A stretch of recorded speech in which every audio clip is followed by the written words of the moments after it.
Hey everybody, this is TNC at the movies. This is T. And C. Tiny Chewy. So grab that drink of choice. And popcorn. And we'll see you at the movies.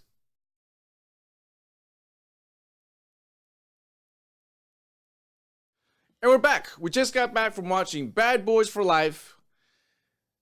And I gotta tell you, I'm all smiling because I'll just say it off top. I liked it. We're gonna go through various reasons on why I liked it. Right. And then we'll get into a little bit of spoilers. But we're gonna try to at least go the first few minutes without giving too much away. And then we'll let you know. And then you can either stop watching, go watch it, and come back. However you want. Or get spoiled.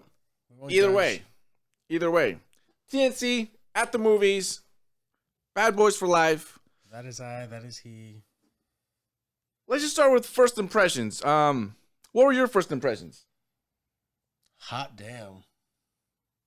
Hot damn was my first impression. I agree.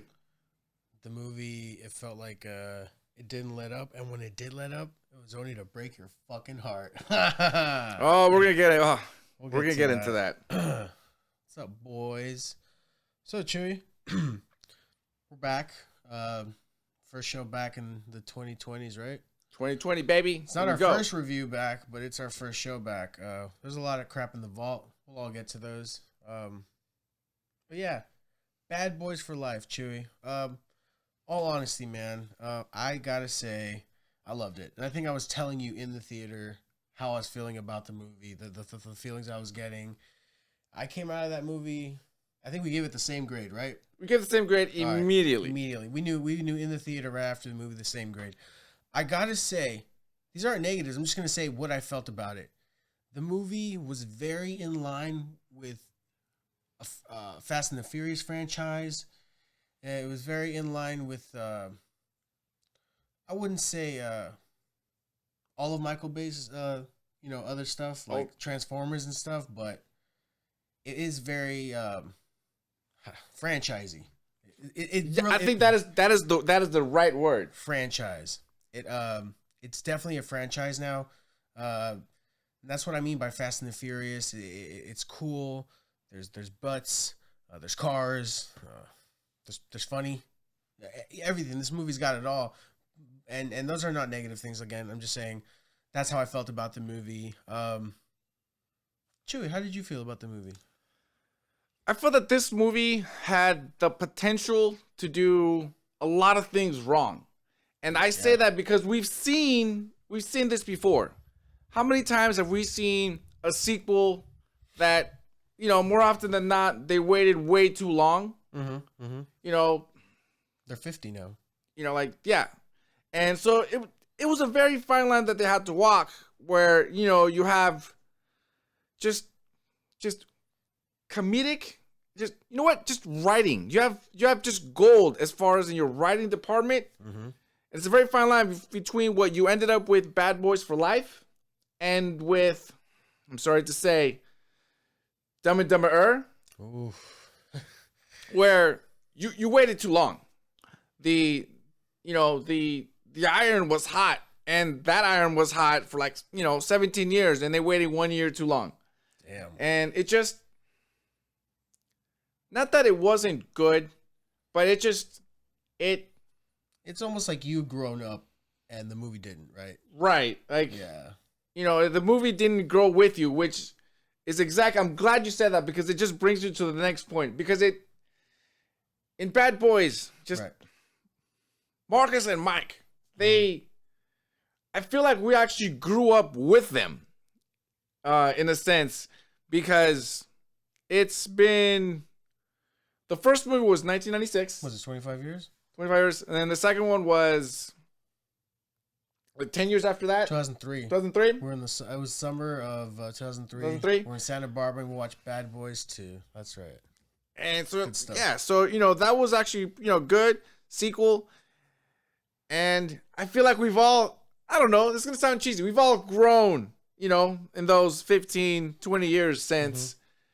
And I feel like we very much, find more commonality with them. I think we definitely we still have a lot of common. We still find this, another reason to root for them. Yeah. I think it was just very, you know what? It's that theme that I like. It was very, very well written, and it could have easily not. You know what it felt like to me? Not to interrupt at all, not to stop you. It felt like I was watching a mix between a Breaking Bad episode and basically Bad Boys. Pick any of the Bad Boys movies and just add a Breaking Bad episode. And that's not a bad thing. I love Breaking Bad, man. Don't hate. It's just Breaking Bad was great. Yeah, that's what I mean. Like, it was good writing. Like, I don't know these guys. Who are they against you? Do you remember? The writers? Yeah. Go ahead and look that up for me. Look that up. Anyways, the 3 writers that did write this movie did a great job. The movie was very entertaining. Chuy said well written, but like... All right, here we go. Screenplay. Right. Chris Brenner and Peter Craig and Joe Carnahan. Those guys. All 3 of those guys. They did a good job. Fantastic. Cool. I just feel like as far as character build up, I think they did an excellent job of not only reminding us who these characters were, but they also did a great job in, it was a very quick turnaround in how they evolved, because right away they remind you who they were, and then you're like, oh wait, but they're old. Yeah. They're both old, and they each grew, they're both just like in all the other ones. They were different. Like, I'm not polar opposites, but there's very, like, the reverse of each other. One was a hothead, one wasn't. One, one had ED, one didn't. One has, family, and one does not. Uh-oh. We'll get to that. We'll get to that. No spoilers just yet, because we're still just praising the movie. It's very well written. I think it did a very good job at kind of doing callbacks, because it did it was just enough to be like, oh yeah, I remember that. Does it help? For example, the daughter and the boyfriend, that was hilarious. How Marcus doesn't remember the lyrics to Bad Boys. Yeah. And there was a lot of little callbacks. There was, that you almost felt like it was just you got a lot of tiny payoffs. And if you were a longtime fan of the movies, you would get it. It's almost like it sucks that everyone compares like fan service to like the recent movies of like the Avengers, but like movies have been doing fan service forever, but it's good fan service, and it was very much appreciated. So like if you're a fan for a long time and you laugh at a joke that from season 1 or whatever, and it's in season 10 now, like, that's comedy. Yeah, when you hear something you've heard before, that's the definition, baby. That's comedy. That's why it's funny. Hell yeah. And I cannot just praise the writing enough. I thought that even the quick character evolution / development. Yeah. And yes, the direction was outstanding. F&A. I feel like everything was literally in the right place at the right time. It wasn't over stylized. Which is like, again, it's something that's very easy to do. Because you can have a joke that's a classic and, it's funny for 25 years. But then on year 26, 27, it's possible to, beat it like a dead horse. And then it's just not funny anymore. Again, timing is everything. And this movie, executed that, to the T. That's right. Everyone still got it. Everyone has still got it. Martin Lawrence. Everyone has still got it. Is it Cyrus the Virus still got it? You know what I'm saying? Can we talk about favorite scenes now? Or are we still going? Because I just want to know. If we're still going, well, I'll still go too. But I'm getting ready for that favorite scene, guys. For sure. I got it right here. Spoilers. Oh yeah, that's right. Spoilers when we speak about this. Spoilers officially. But before you stop to watch the movie and come back, make sure you come back, subscribe. We're about to do some spoilers. But this movie, go watch it. All right, baby. Let's start with the favorite scene. Favorite scene. Death of Cyrus the Virus. Favorite scene. Not necessarily his death, but the story he had for Mike Larry's character. For Will Smith. I mean, Will Smith's character, the character of Mike Larry. Yeah. The story he told him about the guy on the camel, full speed, going down whatever the F road, dirt road, and, that shit. Right here and right here. It was nice. Weird. It felt good. See, sometimes it's about the message. Mm-hmm. Sometimes it's about the message. Goddamn right, boys. Girls. All of yous. If you guys are, all of you guys. All right. Every single one of you. All right.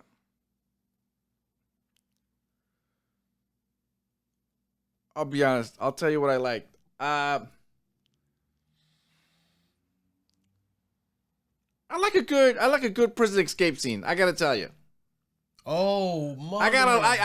I love a good prison escape scene. And since George said spoilers, so the movie starts out with the woman who escapes from prison, and then of course we find out who she is, like pretty much immediately. Mm-hmm. But I gotta tell you, I shouldn't have to tell you, but I gotta tell you. He's gonna tell you guys. This chick. First of all, can we talk about witches? Sure. Or witch doctor women? I don't know what it is about them, but I'm scared. Yeah, man. Don't mess with a witch. I cannot deal. If I see anyone with that voodoo stuff, I run in the other direction. But anyway.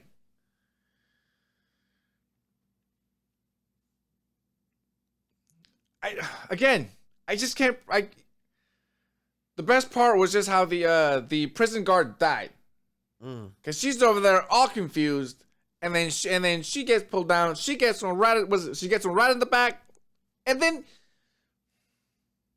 they just converge. Seriously, like every single one of those inmates just goes ta ta ta ta ta ta ta, and this woman is just standing, and she is suddenly Swiss cheese. Takes it. It just takes it. And the reason I like that scene was because it was just an example of a lot of things that they did throughout the entire movie. Because there was a lot of shock value that was given. Yeah. There was a lot of... Oh, my God. Yeah. There was a lot of scenes where... Dare I say that the butt was on the edge of the seat nearly the entire movie. Because... you couldn't go, minutes without kind of going, whoa, oh. You can call it predictable, but yet you saw none of it coming. Nah, dude, I didn't see none of it coming, dude. You saw none of it coming. None of it. I was like, nope. Oh, crap, what? But to Agent Coulson somebody in a movie, I think is the norm now, right? Is how you get like a group of ragtag of individuals to go F somebody up. Yeah, it's like it's almost like you almost have to sacrifice one of the characters. Yep. Like if you want your movie to be good, you gotta Coulson somebody. Someone's gotta go. That's right. Someone's gotta go, and it's gonna hurt right here. Mm-hmm. And I gotta tell you, when he took that bullet, man. God damn it, dude. When he took that bullet. And right after he said, hey, let's go have some dinner. And then make a joke and just took it. Death.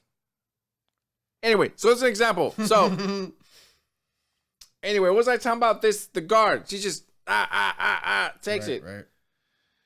And... so the best part of that is just, the old switcheroo, when they switch the bodies and then you realize that she escapes. Yeah. And then, she's in the gurney. She's in the gurney. And then the security guard finds the shanked security guard inside of the washer? The big giant washer. Dude. Movie had some good horror aspect to it. That was nice. The movie's violent. It's not super violent, but it's violent enough for you violent folk out there. I will say, Yes, that is actually a very good point. The movie there was some, we'll call it violence, but it's for the story. It was for the story. It was very, very, very balanced. Tasteful, if you will. That's right. You can tell Michael Bay didn't direct this one. You know what? How about Will Smith swearing in this movie? Did he? I don't remember him swearing. Oh, that's right. How about his swearing? Every other word was motherfucker. Right? In the beginning, every other word was motherfuck this, motherfuck that. You would think it was Samuel L.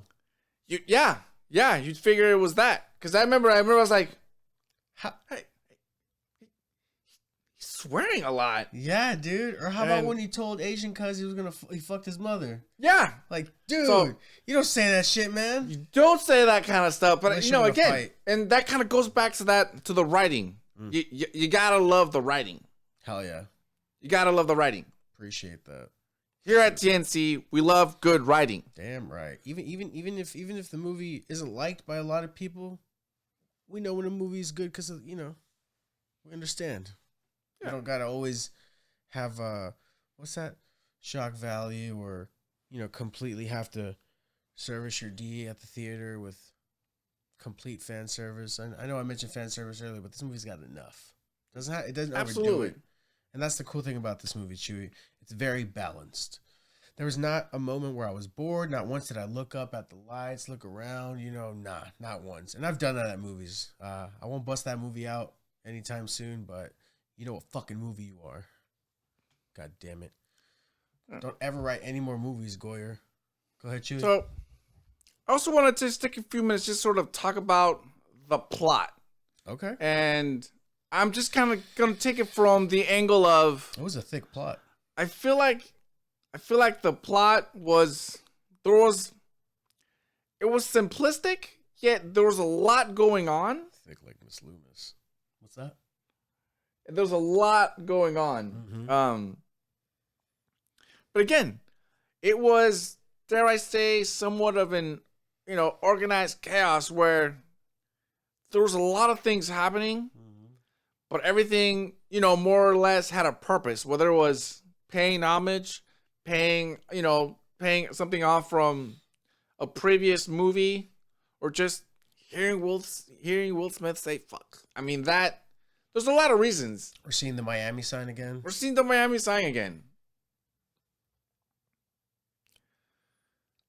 You know what the movie was missing, though? What? Doves. That would have been good. A nice Mexican standoff. Was there a Mexican standoff?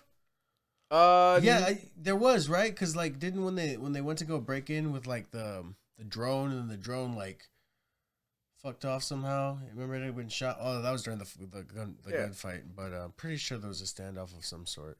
Nah, you know what? I'm lying. I'm just probably thinking of Mission Impossible 2. That's my problem. Sorry, the motorcycle threw me off. There's a lot of motorcycle in this movie. There was so much motorcycle. There's a lot of motorcycle. Do you want to speak about the guy who was driving that motorcycle? Yes, because that's almost we're gonna kind of go less with the whole plot because can we just say it? Is it okay to say? I think it will because all right. Let's just say, how often is there a bad guy? Mm-hmm. How many times have we seen the hero having a bad guy? The bad guy seems to have, for the sake of the argument, I'm going to call it, he's going to have similar powers to the protagonist, and at some point at the end, they're going to duke it out. Iron Man? Black Panther? Wait a second. Captain America, the first Avenger? And now Bad Boys for Life. There's a guy, there's a guy who's messing people up. Okay, you know what? This actually draws you a big time parallel to Superman 4: The Quest for Peace. I was gonna say Winter Soldier, but that's actually good. Yeah, no, you're right. I'll take yours too. This guy's out there just wreaking havoc. We'll take each other's. Just messing people up. Wait, no, we won't. And then when you find out who he is, you find out he's family. And then what? What do you do? What do you do? You You don't let that kid of yours commit patricide. No, you go out and you murder him. No. What is that? Sonicide? Sonicide? Something. It's whatever you call your son in a technical term, and then side at the end of it. So I would even say that part of the plot was probably the only. I don't want to call it predictable because I somewhat didn't see it coming. But there I didn't see none of that shit coming, dude. There I call it. I would call it almost like a classic plot. Like there's the antagonist. He has similar powers. Mm-hmm. Turns out he's somehow related to you. If not an actual carbon copy. If not, he's a carbon copy. Holy crap, the Wolverine. Okay, not the Wolverine, Logan. Yeah. I'm talking Logan, my bad. Not the Wolverine. Logan. What does he end up doing? Fighting a clone of himself. A younger clone. I hope you guys watch Gemini Man, because that movie's been out. Same thing. It's been out. Same thing, I'm telling you. These movies are cool. Looper, same thing, but with time travel. I mean... Great movie, by the way. I hope we review that one day. Oh, well, it's happening. Damn right. Also, Ryan Johnson, you're still cool, man. I don't care what people say. Yeah. So, again, protagonist, antagonist, same powers. They're Wakanda forever. What we're getting at is that it's beautiful, man. It's beautiful. Chuy, do you want to talk about more on how the relationship grows after they find out who they are? Okay, you know what? Well, actually, no. At first, it's a one-way road, isn't it? Because Will Smith obviously knows he's his fucking kid. He fucked the mom. He knows. Wait. That's right. He did have sex with the witch. So yeah, he knows. His son didn't know till towards the end. But in case it's not clear, the antagonist guy in the motorcycle is his son because Will Smith had sex with a witch. He has unprotected relations with the witch. Condom be honest. Oh. Okay, you know what? Okay, this is a way tangent side note because I don't know, and I guess I should not speak on others' preferences. But does Will Smith? Did I say Hollywood Will Smith, like movie Will Smith, has a thing for Latin women. Wow, West. And am I crazy or is this not? Because I mean, I'm okay with it. I'm fine with it. Bring the jeans on, bro. Some Hayek, Rosario Dawson. Uh-huh. Yeah. The chick from Hitch, what's her name?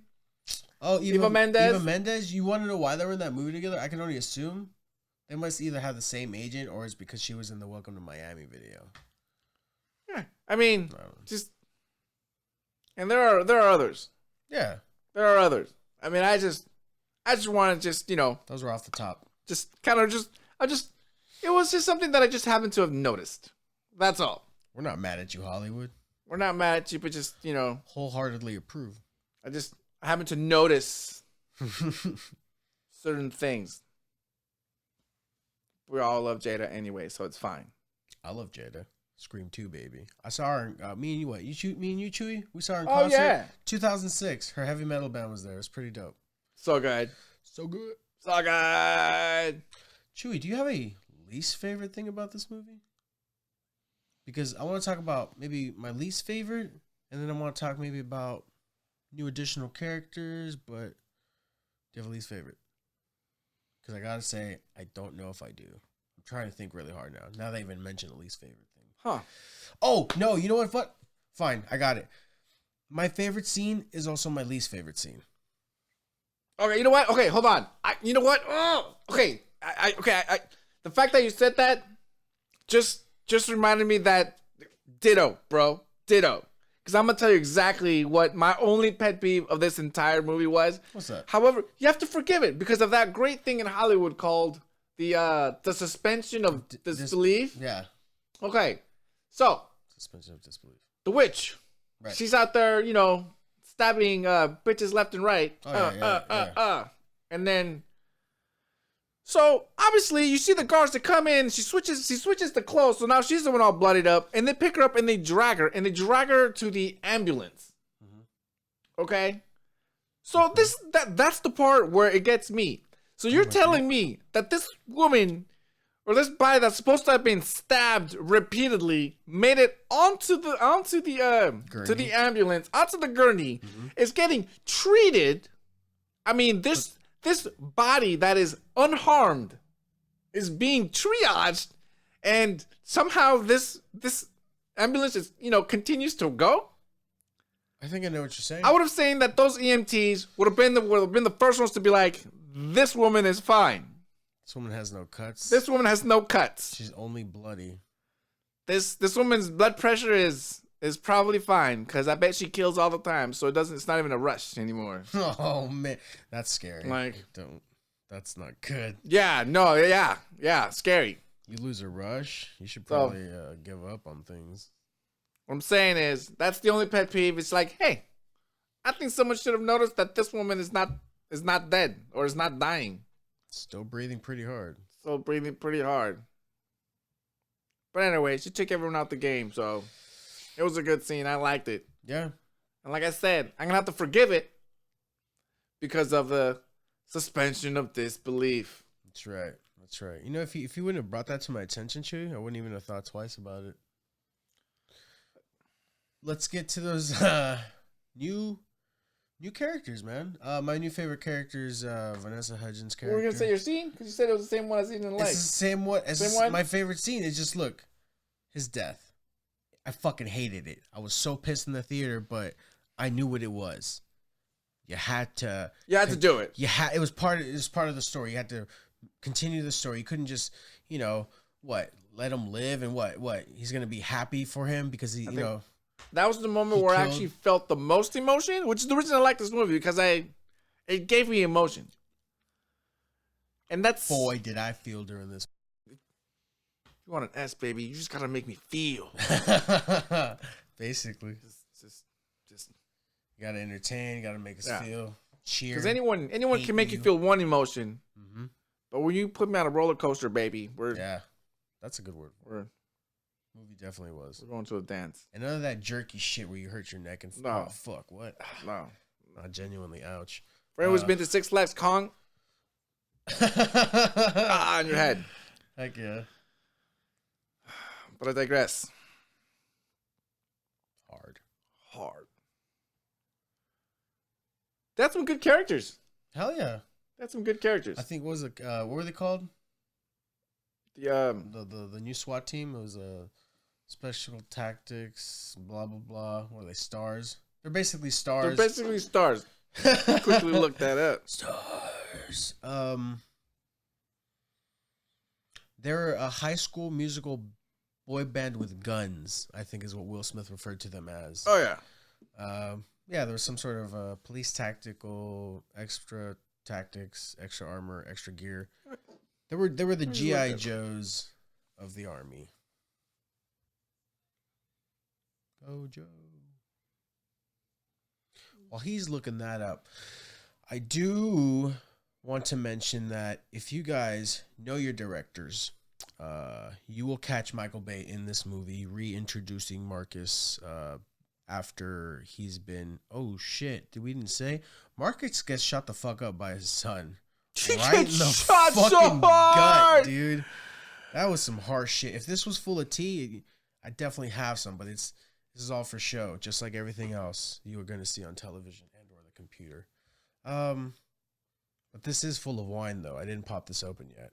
One of these days. Maybe you guys will try it with me. Yeah.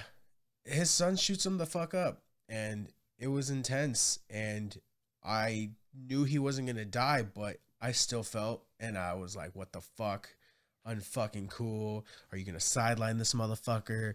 Is he going to come back in a wheelchair? Like, which he did, but like, way to fuck with me movie for sure. A lot of other good shit was that, I forgot his name, but he was like Jolly Green Giant, basically. He was just chill.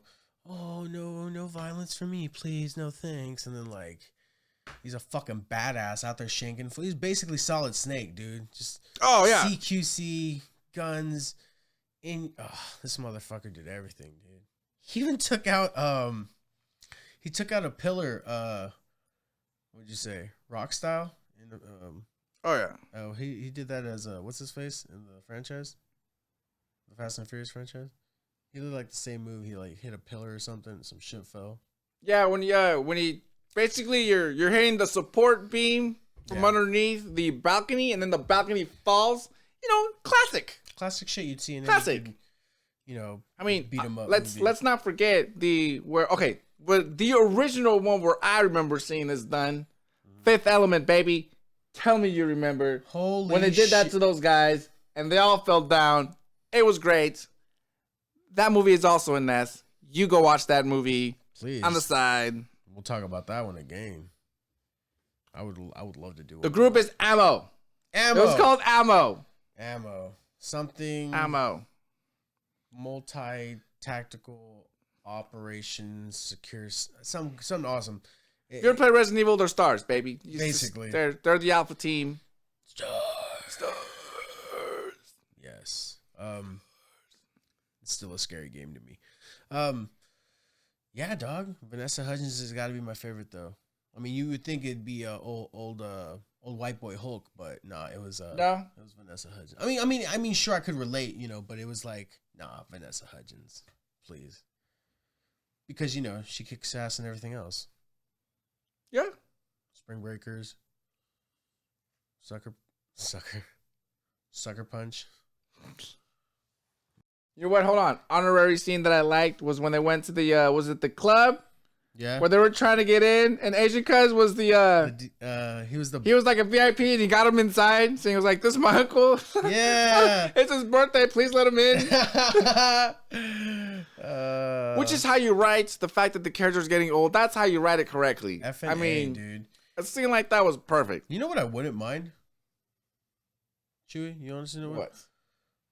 Lethal Weapon went up to 4, right? Yeah. I'm pretty effing sure you can do one more. You want to wait 15 years? Go for it. But I think maybe either 10 more years or don't even fucking wait. But let me finish this one.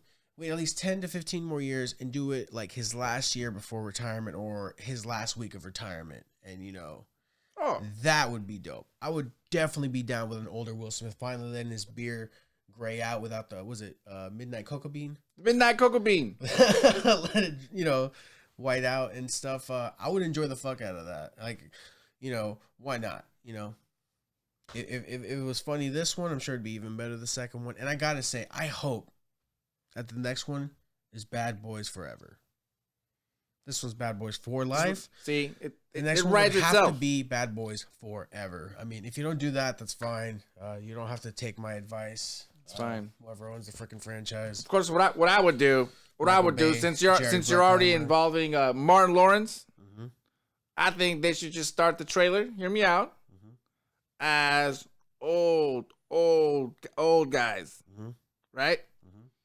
And then they're like, you know, solving a crime, and then they just unveil it, and it turns out they're wearing old suits. You know, like. Because Martin Lawrence does that thing where he's like Big Mama's house, but now he's gonna be some old person, and they're just old. That'd be sick.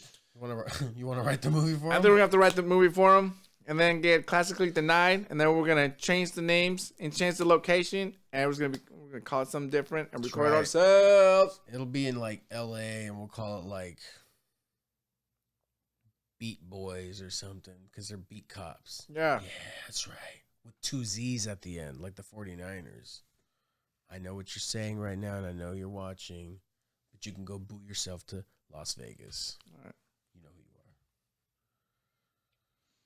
are. I do have one question about how you felt about the very last scene, because I was almost a little like on the fence about how I felt. I mostly thought it was kind of cool because of the situation, how it just led it to more, you know, more in the future. But how is Will Smith going to go and say, hey, you want to do work together after you just killed all of the guys? You know what? That were like my homies.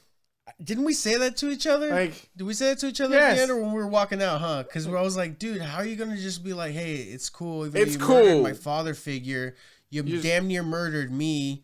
You murdered everyone else I worked with in Mexico, and I was, well, not me, but when, the character of Marcus was about to bang his mother and shit. Oh, movie was crazy. Thick plot for sure. Thick. Almost as thick as his love interest in the movie. She was. Can we talk about her? Not just her beauty, but like how cool she was as a character. She was very like, not the opposite of Mike Larry's character, Larry, but a grounder. Like she grounded that motherfucker. Like, brought his ass to reality. Like he was up here and was high on his own shit, and she was just like, "No, motherfucker, you're down here. Like you relax," and that was cool. That was dope. And Marcus let him know repeatedly. Oh fuck! Repeatedly, yeah. No, hell no, repeatedly, hell no, no. That was dope. He didn't want to do it. He didn't want to be bad boys for life, but after you kill the captain, boys, I mean,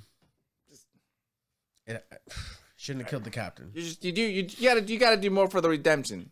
Yeah, you gotta do way more for the redemption. And if they didn't kill the captain, like he would have no other motivation other than I'm gonna come get you because you shot me. You know what I'm saying? Yeah, but it's a lot more than that. It's like, I mean, it was necessary. You needed that to move the plot along. Yep. Because you had to move the plot along. You had to make Will Smith's character of Mike Lowry. You had to make him human. You had to humanize him. Yeah. Which, by the way, you know what? I thought the wrinkle of Marcus giving up violence was actually that was dope. That was a very good wrinkle in the plot. Very in line with Kevin Smith's Jay in Clerks 2 when he's a drug dealer, but a drug dealer for Jesus, basically, because the holy fucking Bible. So that's right. Yeah. So I don't think that we officially gave this movie a grade out loud.